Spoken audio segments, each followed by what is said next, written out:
Hey everyone, this podcast is part of Story Mode, the podcast network of Gamefully Unemployed. You can support us and gain access to other great exclusive podcasts at patreon.com/gamefullyunemployed. That's patreon.com/GAMEFULLY unemployed, which is spelled like it sounds.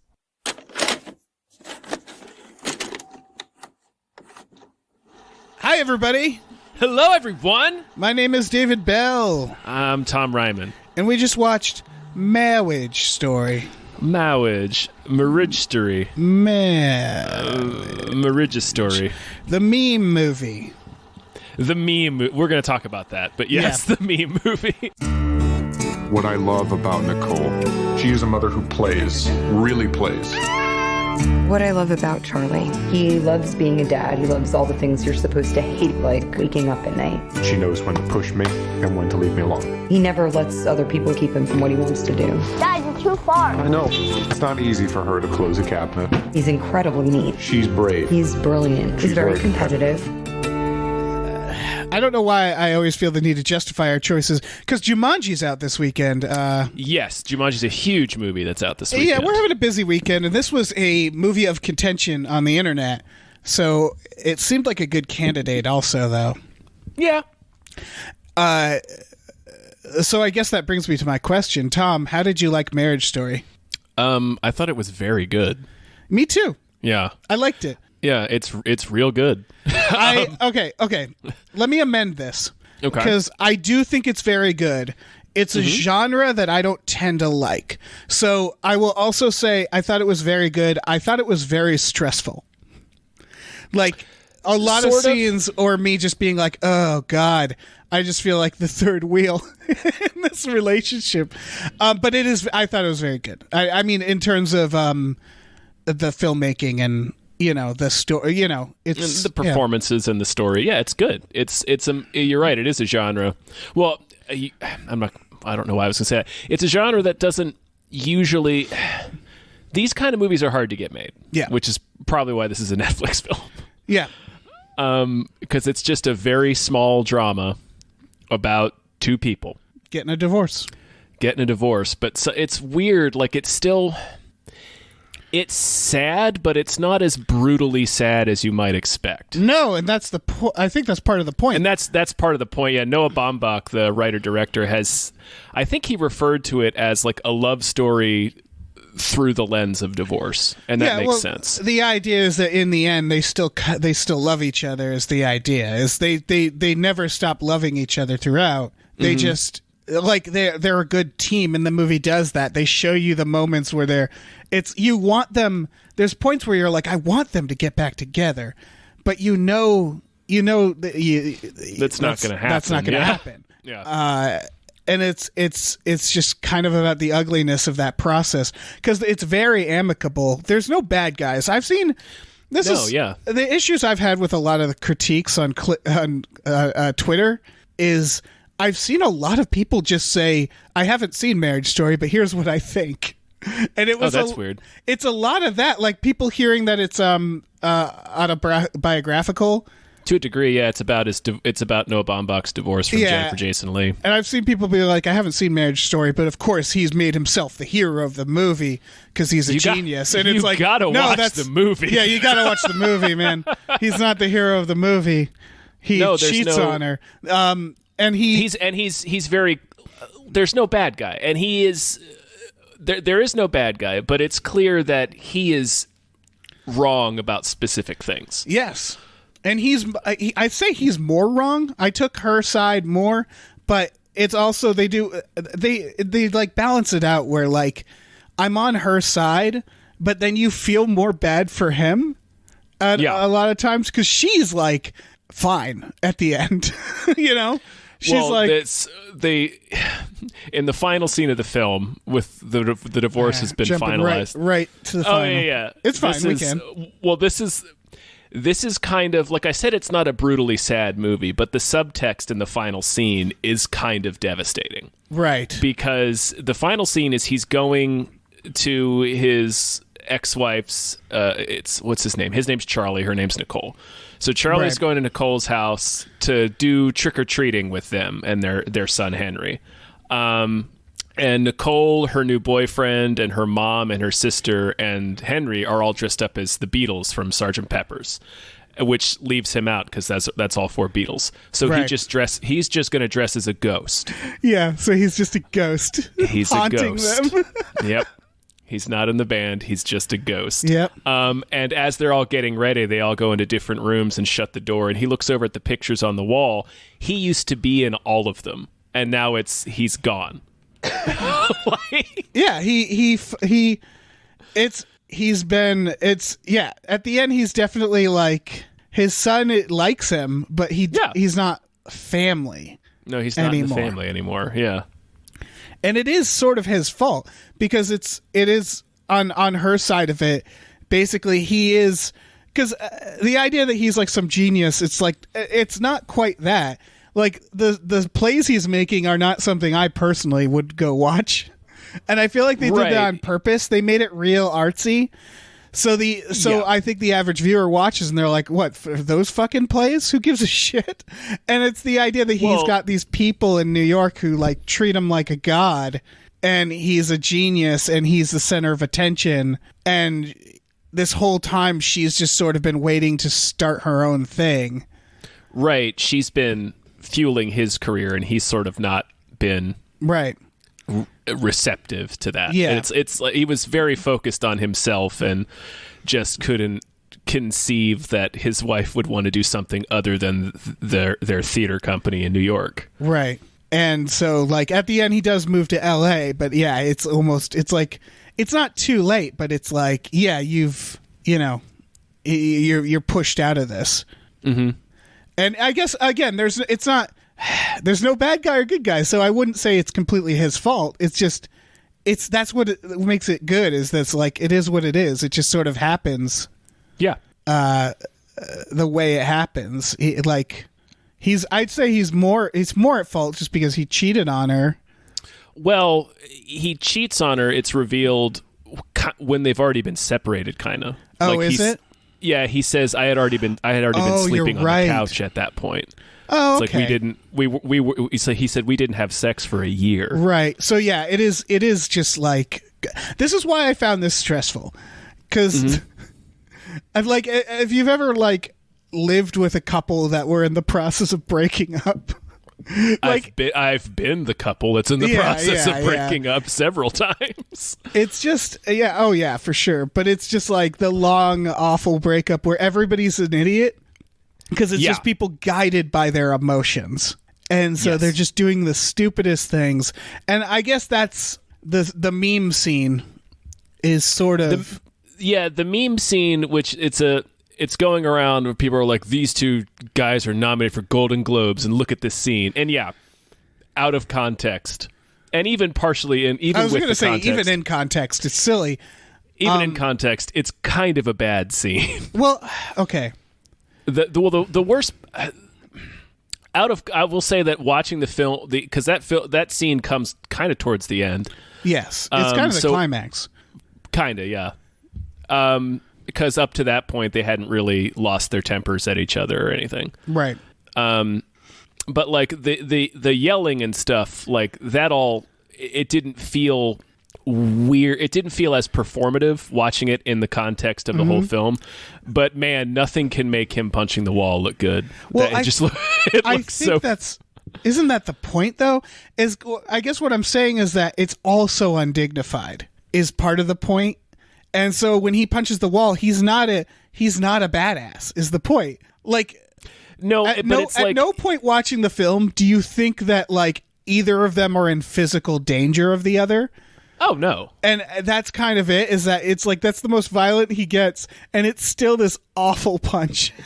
And it's like so pathetic. Well, it's like I'm seeing the performance in it. Like I'm seeing him, and then reading about it, like they apparently did like 50 takes of that scene. That's exhausting. And he would punch too hard and go through the breakaway wall to the real wall behind it. So he's trying not to punch too hard. If you watch it, he's clearly pulling the punch, which it like deflates the emotion of it, and it just looks silly. And I don't know what the solution to that is, other than putting like a rubber mat. making it easier to punch it. Yeah.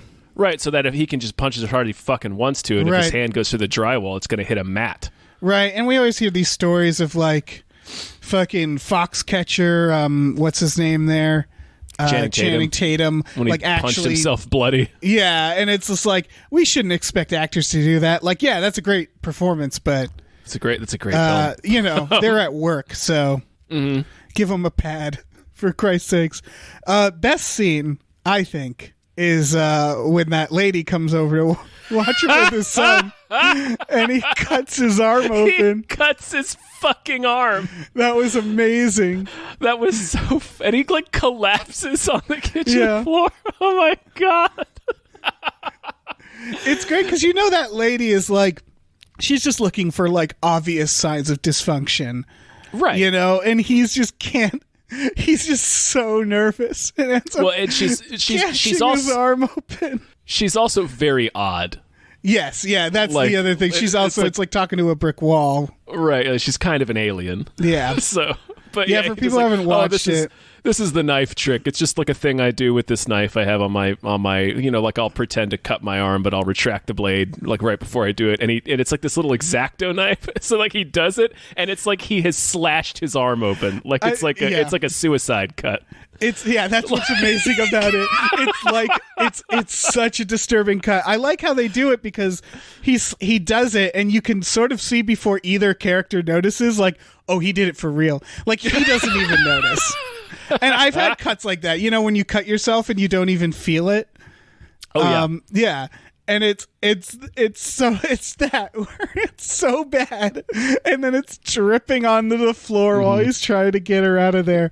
It was amazing. It kind of reminds me of the scene in The Nice Guys when Ryan Gosling punches through the glass and cuts his wrist. Oh yeah, for sure. And it's just immediately like a disastrous, life-threatening thing. Yeah. Oh shit! It's pretty great. I was howling at that scene. Yeah. He's just trying to pretend that, and like when she can't open the door, he reaches up around her to try to help her unlock it, and he's just smearing blood all over the door in front and of her. She's just desperately wants to leave at that point. Oh, it's perfect. There's man, a lot of the Ray Liotta's introduction, I was laughing my ass off the whole time. Is fucking top-notch. Ray Liotta as a divorce lawyer. And of course, I mean, I would say the MVP of this whole movie is Laura Dern. Oh, it's fucking Laura Dern's so great. She's amazing. She's like, it's weird. She's like so... What? I'm trying to articulate what exactly her character is, because she's infuriating, but also like... Well... she's kind of nice, but it feels a little fake. Like she's a perfect character for this movie. I think what they did, I talk about this with hospitals a lot, is hospitals are a mix of people at work and people in some of the most life-changing moments, like together. And that's what they captured really well with the divorce, whereas the divorce lawyers, they're good at their job, but they don't care. They're so nasty. Yes, but they're also, when they see each other before and after the trial and stuff, they're like, oh, hi, and kiss their cheeks, and they're talking about like personal details of their lives, like, because they're colleagues, because they don't take it home with them, because it's like, our job is to argue with each other. But that's what I love about it, is that they're so, you know, the two leads are so emotional and they're falling apart, and then you have these two lawyers who are just like, we got this, and they're both like so scummy, but they're also just people, so they're nice enough. Like Ray Liotta is obviously immediately on the defense. It's funny because he meets with Ray Liotta, and like he cannot like, Ray Liotta's astronomically expensive. He can't afford him. So he ends up hiring Alan Alda, who's just like this gentle, sweet, doddering old man. And he uses him as his lawyer for most of it. And like right when they're about to settle, he shows up at court with Ray Liotta. And like he later says, I needed my own asshole. Yeah. because Laura Dern is so like just aggressive and ruthless in what she's arguing for. Like finally he's just like, I'm just gonna get Ray Liotta. Right, because I loved how they did his side of it. Of the legal stuff, I highly related to that, because the idea is they're like, we're not going to get lawyers, and that's a dumb thing. That's already a dumb thing but he has his whole problem is he has these moments where he's like, I thought we discussed this, I thought we agreed to this, and it's like, no we didn't, you did, you decided this. So he's under that impression, and then she gets a lawyer, and they did really good at like making that process terrifying, of like him getting this call and they're like, yeah, you have like 2 days to do this thing, have you not replied to it? And he's like, no, I had to work. And they're like, well, if you know, she can get whatever she wants if you don't do this, and he has to fly to LA, and then he learns he has to like pay for some of her lawyer, and it's just like they make the legal process terrifying for him, because he just doesn't have his shit together, but neither do I, which is why I related to that particular side of it. And neither does Nicole, really. Like, she's sort of bewildered by the whole process too. Yeah, that's the thing, is they talk to each other, and then the lawyers tell them different stuff. Yeah, and they both revealed, like, we're both going broke. Divorce is expensive. Every friend I have that's gone through a divorce has declared bankruptcy. Right. Like, it's a devastating process to go through. That's why this movie was so stressful. Like, I don't think I could never recommend this movie for everyone, because it's like DMV simulator. It's like, well, a lot of people have dealt with that shit. You don't want to sit and watch it for 2 hours. Well, that's oh shit! Like, Noah Baumbach hadn't completed the script yet when he cast everybody. So like Scarlett Johansson and Laura Dern had offered notes and suggestions based on their experience, and Adam Driver had his own notes from when his memory of when his parents got divorced. So it was like everybody was kind of adding their, we've all gone through this, and this is kind of what our perspective was and what our experience was. Right. So it was a nice mix of all that. Yeah. It's a divorce simulator. Yeah. Yeah. But and honestly, it's well done. And honestly, it's kind of the best case for a divorce, like the best case scenario for a divorce. Yeah. Yeah. I have never seen a divorce as amicable as the one portrayed in this film. This is, okay. I don't know if I can make this comparison. This is the gravity of divorce movies. I'm really going to need you to explain that statement. Where we were making movies in space, and we were adding aliens and guns and stuff, and Gravity sort of was like, no, I mean just space. Just space itself is terrifying. Yeah, and it's that of divorce, where it's like there's movies about divorces and relationships, but they're always very dramatic, and this was like, no, just regular best case scenario divorce is terrible. Right, it's a nightmare. Like Kramer versus Kramer. Like, yeah. It's like, this is not that. It's just like two good people who just can't be married anymore, trying to get going through divorce, and it's fucking awful. Yeah, and they one of them lives in New York, one lives in LA, and they have a kid between them. Can we talk about the moment where Wallace Shawn tells Adam Driver to fuck everything, men, women, whatever? Wallace Shawn is another MVP of this film. I wanted him to meet up with Laura Dern and go on adventures. Yeah, Wallace Shawn is draining threes every time he opens his mouth. Yeah. He plays like one of the guys at his theater company. Yep. And he's just fucking delightful. Yeah, he's Wallace Shawn. He's delightful. Yeah, where he tells him to fuck everything, he's just like, it doesn't matter, girls, guys. Yeah, it's anything. Anything. Like, you're young. You're in the prime of your life and the prime of your career. Fuck everything. That was such a good role for him. Yeah, it's a great role for Wallace Shawn. It's a good use of Wallace Shawn for sure. Yeah, solid Wallace Shawning. Yeah. Oh man. The first this takes place throughout a year. Is that the idea? Because there's two Halloweens. There's two Halloweens, so it seems like it goes through the course of about a year. Yeah, right. And the first one is the sad ass Halloween where he goes with his. That's brutal. They do good with the kid, because also the kid is like trying, like he's trying his best. Yeah, I mean he's a kid. Mm-hmm. No, he's definitely a kid. He's a kid. He doesn't quite understand what's happening.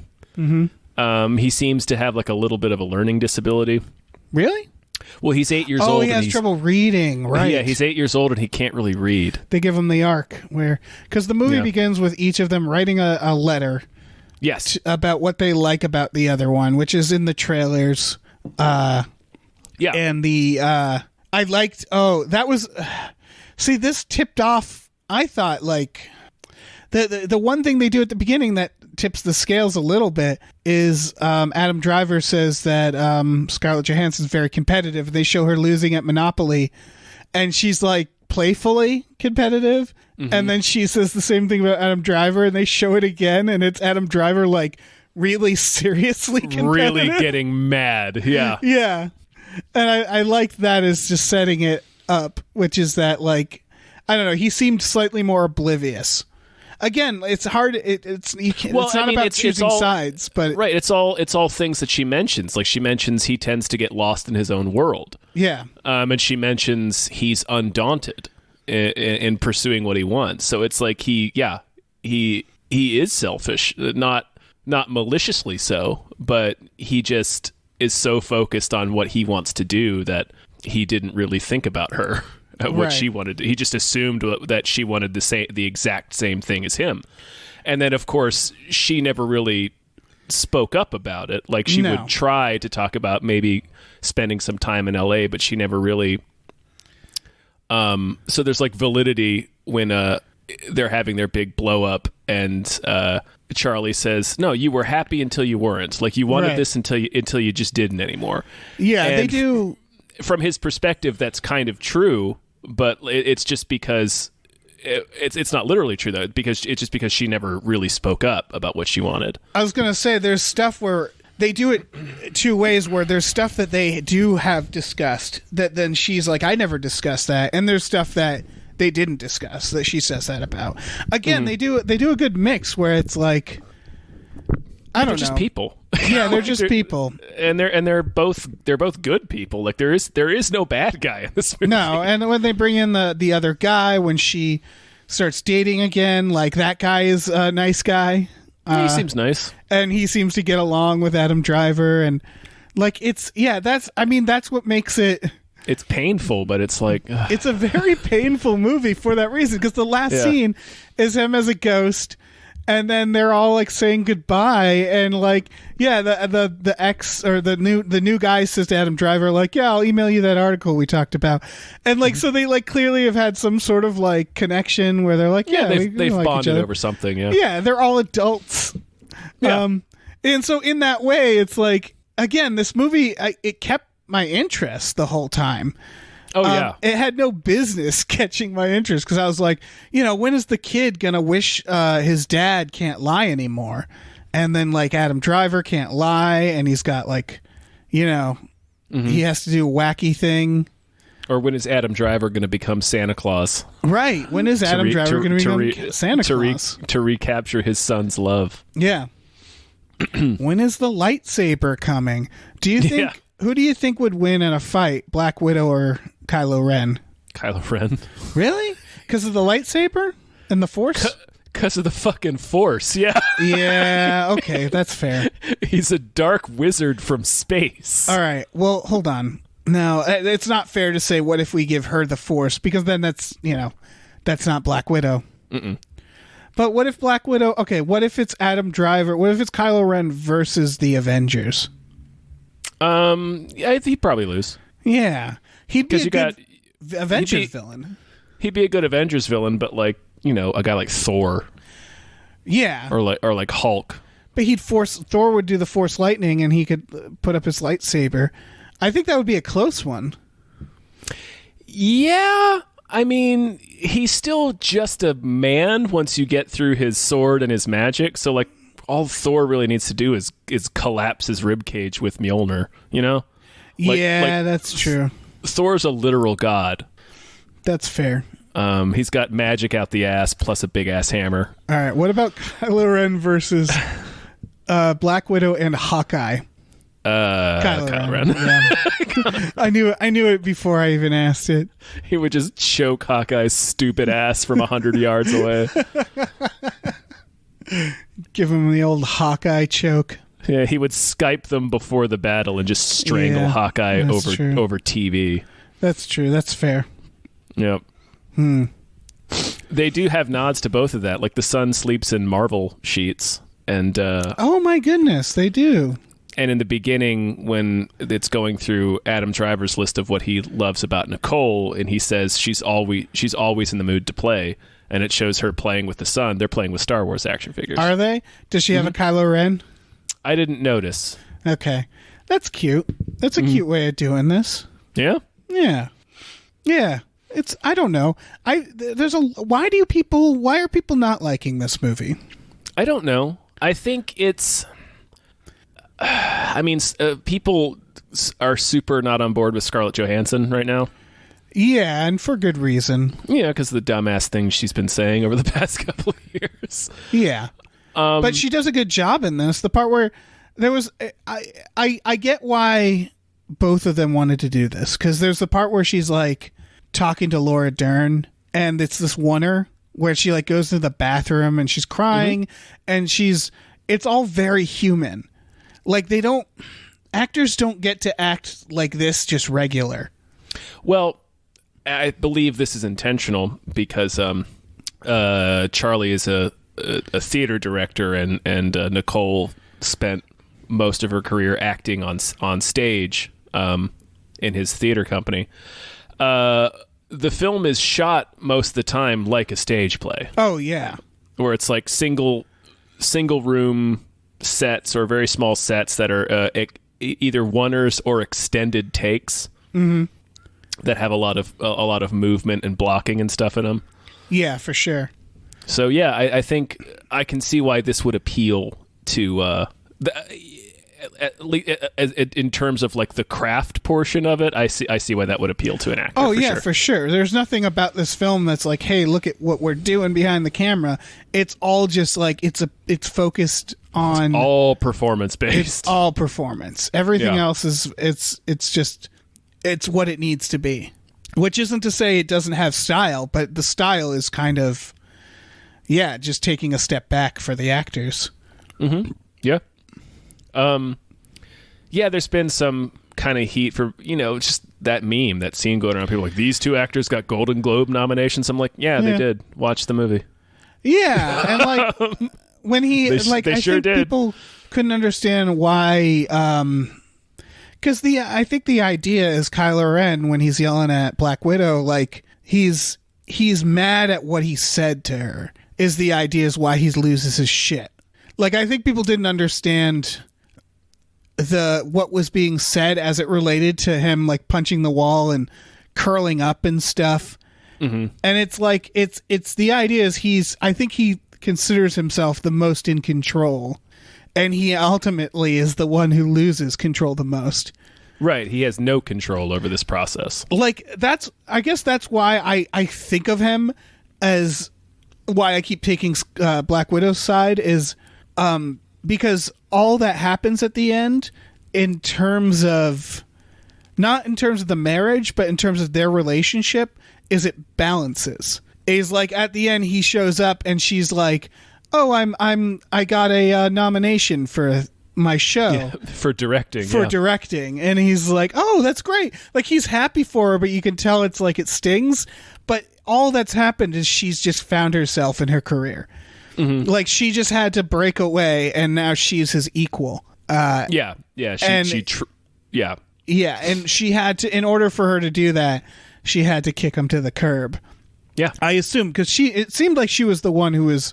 I mean, she goes to L.A. She brings the kids. She's the one who's like more aggressively like. Yeah, she's the one who's leaving. Yes. Yes. Yeah. Fucking Kylo Ren. What are you doing, man? Your theater. Yeah, he's trying to do his theater, man. I don't know. He could have used if he had used the Force, I don't know, the whole thing would have been different. What about Ellie Sattler versus Kylo Ren? No, that doesn't work. Okay, yeah, I'm not even going to answer that. She'd need a dinosaur on her side.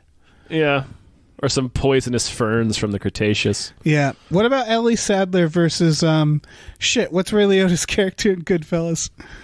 Henry Hill. Probably Henry Hill. Yeah, that's a Henry Hill. Because he's a violent mobster. Well, because he'd have a gun too. Yeah. He'd shoot both her and Alan. Yeah, he would fucking blow Sam Neill's head off. What about Henry Hill on Jurassic Park? Henry Hill in Jurassic Park? In Jurassic Park. Do you think he'd get out? I don't know, but I really want to see it because he'd be so snowblind on coke trying to deal with these dinosaurs. Just like sweating and bug-eyed. Oh my god, he'd be coked out of his mind. Screaming at a like shooting his like 38 at a Tyrannosaur. I want to see that. I want to see a bunch of mobsters in Jurassic Park. That would be amazing. Henry Hill specifically would be pretty incredible. Yeah. Oh yeah, just getting sprayed in the eyes. Mm-hmm. Oh, fuck yeah. Pistol whipping the Dilophosaurus. Of course. Just pistol whipping the shit out of the Dilophosaurus. Yeah. Handing the gun over to Laura Dern. Yeah. Stash this. Oh, why can't we have this? Why isn't there a machine where you can take a movie like Marriage Story and like mush it in with Goodfellas and then like get Jurassic Park in there and just see what happens? Yeah. Yeah. That's my shit. Mm-hmm. That is extremely my shit. I'm wondering if the other reason people don't like this movie is for my original thought on it, which is just it's stressful. Like I didn't find it stressful. I found it very stressful. Not in a way because there's for example, we were talking about the scene where he cuts himself. In a worse movie, that would be a frustrating scene. It like in a Ben Stiller comedy where he's like, why am I so awkward? You know, like Meet the Parents, where it's like he just says the wrong stuff all the time and you're just like embarrassed for him. Yeah. It's not that because it's like it's you know, like I don't know. Did you I had the idea in that scene where I was like, I know this like social worker is gonna pass him.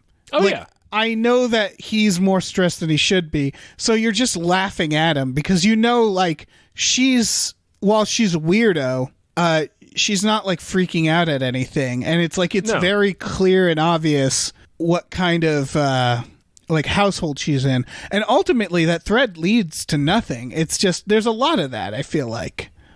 There's a lot of meandering, I want to say, where like the Alan Alda stuff, where it's like you don't really need him in this story, but he's a great addition to it.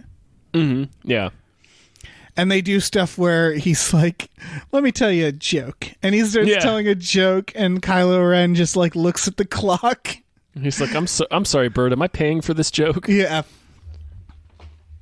Because he really wants to be like real cool about it all. And slowly as he just starts getting, financially gutted, like it just doesn't work. Like he has this idea in his head, and I think they both do, which is like, it can be nice and easy.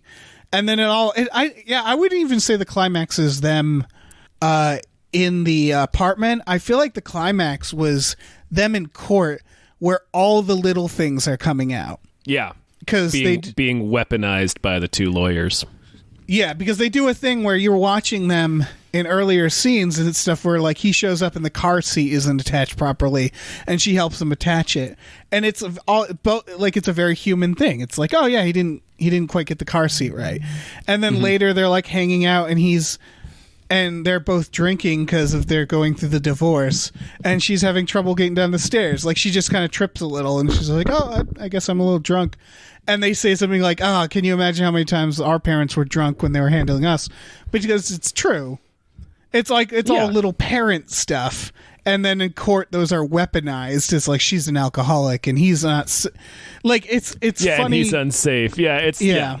They're just, the two lawyers are just so cruel, using absolutely everything. Like these moments that were kind of like sweet between them because they're covering for each other and they're still looking out for each other. And human, yeah. Like it's ultimate. I'm trying to figure out what this movie is ultimately about. What it's saying about divorce, I mean. And I feel like part of it is that it is a comment on the process because it is a very it's two humans working out something that's very human, getting thrown in this big complicated system, this weird legal system. Right. Other Alan people Alda get involved. sort of explains why it's designed the way it is. And he's not wrong.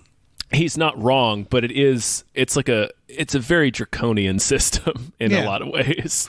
Yeah, because he basically says, like, this is put in place to protect the mother. Right. Because statistically speaking, that's the person who needs to be protected in these situations. Yeah. His whole thing is he's just like, just do whatever she wants. More or less. Essentially, yeah. Yeah. Yeah. And then he sort of learns that he doesn't have a leg to stand on. Yeah, he definitely loses the divorce, I guess you could say. Yeah. Again, it's the idea of Laura Dern. That's why Laura Dern, she's very, like, she brings up a lot of good points. Her thing about how God is a dad and no one expects dads to be perfect. And she goes on that huge rant. Yeah. That was terrific. But she's at the end where she's like, visitation is 50-50, and she's like, oh, I got us 55. I didn't want him to feel like it's whenever she says I don't want him to feel like he won, it feels like she's talking about Ray Liotta. Like, that's what it is that makes both her and Ray Liotta definitely comes off more scummy, but like, I think why she gets a vibe too is for her it's competitive. It's not about... Yeah, and then she sort of goes back and forth between... Like Ray Liotta's definitely the bigger scumbag, but I think, like, Laura Dern's character feels kind of phony. You know what I mean? She feels very phony. She's very LA. Yes. But she's great in it. Oh, she's fucking amazing. Like, I said aloud, like 1 minute into the scene where she's introduced, I'm like, man, Laura Dern's awesome. She really is. And I feel like this isn't a role. I don't keep up with her career that much, but I feel like I've never seen her in a role like this. Oh, God, Big Little Lies. See, I haven't watched Big Little Lies. She's a lot like that. Because I always see her. Well, actually, no. You know what? I take that back, because Ellie Sattler is very playful. Like, she has a good sense of humor. Like, she's an outgoing character. She's just a nerd. Right. This character has more. This character's meaner. Like, this is a nastier version. She's definitely of that meaner. Character. Yeah. Yeah, I think the lawyers were a huge part of this movie. Like, they kind of made the movie for me. And then we haven't talked about the mom, the sisters. Fucking Julie Haggerty. Yeah. Fucking fantastic. She was great as Nicole's mom. Yes. And the sister, I didn't recognize the actress, but her sister was fun, really? too. I recognize the actress. I don't know where I know her from, but she's very good. Yeah, where they're trying to serve him, and it's like... it's just a disaster. It's a complete disaster. Yep. Oh, man. Yeah. I read that Noah Baumbach got actual divorce attorneys to look at the script and tell him what they would use as character ammunition against Charlie and Nicole. So that's like sort of where that courtroom scene comes from. Oh, that's great. Yeah, it's a great idea. Holy shit. Mm-hmm. Yeah. Like I said, I don't know if I can recommend this to everybody, because it's you didn't find it stressful. I found it stressful, but again, it's also just, I don't know. The only scene I found stressful was when Charlie insists on taking his son out for more trick-or-treating. Oh, God. That was brutal. Yeah. Because I think that was the perfect... That really summed up Kylo Ren's problem, is that he had like a costume designer make the Frankenstein, and he got an Invisible Man thing, and you could tell he's more excited about being seen. Like, again, he likes the attention. So, like, there was this weird thing where he's like, I got all this stuff together, and the kid's just like, no, I decided to go as a ninja. And he does the thing like, we talked about this, though. We discussed this. And it's like, yeah, but people change their mind. And he's a kid. And it's that where he's like, no, we're going to go out. And he, like, it pushes it. And he's like, takes him to, like, when he takes him to, like, drug stores. Yeah. And they get home and the kid dumps his candy pail out and there's barely any candy in it because like Halloween was basically over when they went out. Yeah, and it's like he's like, no, I want to do the thing the way I want to do it, and it's like it doesn't matter if it's good or not. He also wanted to do he wanted to. I sort of get it, like because he wanted to have. Yeah. He was supposed to be able to go trick or treating with them, so he wanted to have his time with his son on that day, and he didn't get to. And at the end, it's the opposite. They have these great costumes. Mm-hmm. They do the thing where it's like at that point, Kylo Ren feels like he's more in control, and then at the end, it's like and now he's the one throwing together the costume and kind of. They have this elaborate thing, and he's just Well, he's relinquished control. Yeah. At that point, like he's still trying to maintain it in the first Halloween scene, and it's just a fucking mess. Right. Like it's like you can't be in control. Right. Like you can't. Yeah. Yeah. That's again. That's why I feel like it's balanced, is because he's definitely the one with the more personality traits that are problematic. To the situation, but in the end he's like the saddest of characters. Like I ended this felt sad when the credits rolled. The last shot is kind of, it's sad, it's bittersweet. I watched he's taken his son away, and then she stops him in the street and comes up and ties his shoe for him, and that's the very last thing that happens. Right. And we haven't even talked about, because they do the thing, they set up they both wrote nice things about each other, and then when they get to the marriage counselor, Black Widow is like, I'm not going to read this, and so they don't end up reading it, and then the whole time is the kid trying to read, and at the end Kylo Ren walks into his kid's room, and his kid's there reading the note that Black Widow wrote about him, and and so he gets to hear it, and it's like kind of what he needs, because he feels so pathetic and left out, and then he hears her saying all these wonderful things about him, and it was bittersweet because he's walking away and she ties his shoe, but you do like that from that letter, it feels like he knows he's gonna be okay, like he's gonna figure it out. But he's just been wounded a lot. Deeply so. But like you don't feel like he's gonna drift away from this family. And no, he's going to have to get used to being in a completely different role, in a largely outsider role. Like he's not going to be part of the family really anymore. But right. I remember one of the things. Oh man, and he cries when Alan Alda, I think, says like, well, maybe he'll go to school on the East Coast. On the East Coast. Oh, that was brutal. Yeah, and it's the idea of like, maybe when in 10 years from now. Maybe when your kid grows up, you'll get to have more time with them. Maybe that's some real cats in the cradle bullshit. I know, but it's true. It's that idea of like, oh, you're not really connecting with him now, but when he's an adult, relationships change over decades. And he's not wrong, but it's awful to hear because it's an old man telling him that, someone who's experienced this stuff. Right, and he's been married 4 times, he tells. It's the thing. It's like when you talk to teenagers and you're like, in 10 years you'll be fine. And they're like, yeah, but I'm not fine right now. And it's like, yeah, but you don't matter right now. Yeah, but you kind of don't matter right now. Yeah, but you can't tell them that. Like, it's that. Oh, God, there's a lot of brutal moments in this. I watched this, I think I finished it at like 1:45 a.m., maybe 1 a.m., and I immediately put on The Long Kiss Goodnight because I was like, I need a palate cleanser. I can't sleep. I need something that's not sad. Yeah, I need to watch Gina Davis murder people. Sure. And I did. It's a tough one. It's I didn't find it quite as devastating, although it is sad, but I don't know. It's a real good movie. I liked it a lot. Yeah, I really liked it. Or I keep amending this. I enjoyed it. I think it's a good movie. Like I said, it's not really my type of movie. It's too stressful. That's fair. It's not as stressful as like, although eighth grade is one of the most crushingly it's like a horror movie I've ever seen. It's not on that, but it's all very human. So it's kind of the most stressful to me. Like the most tension is when it's just like these human interactions. Mm-hmm. But yeah, people should check it out. It's free if you have Netflix. It's included with your Netflix. Yeah, it's Netflix free. And it's Kylo Ren fighting Black Widow. Yeah. So that's something. Fighting Black Widow over custody. Over custody of a kid. Some shitty kid. He wasn't that great, that kid. He was fine. Yeah, he was fine. Yeah, I guess. That's fair. All right. Any more thoughts?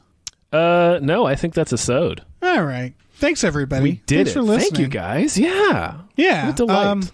If you'd like to, you can check out our Patreon at patreon.com/gamefullyunemployed. We have exclusive podcasts there, like Tom and Jeff Watch Batman and Fox Mulder is a Maniac. We have a bunch of tiers. We have a tier where you can you can request a movie for We Just Watched, and we will watch it, and we will talk about it. So we will do all of those things. Yeah, check it out.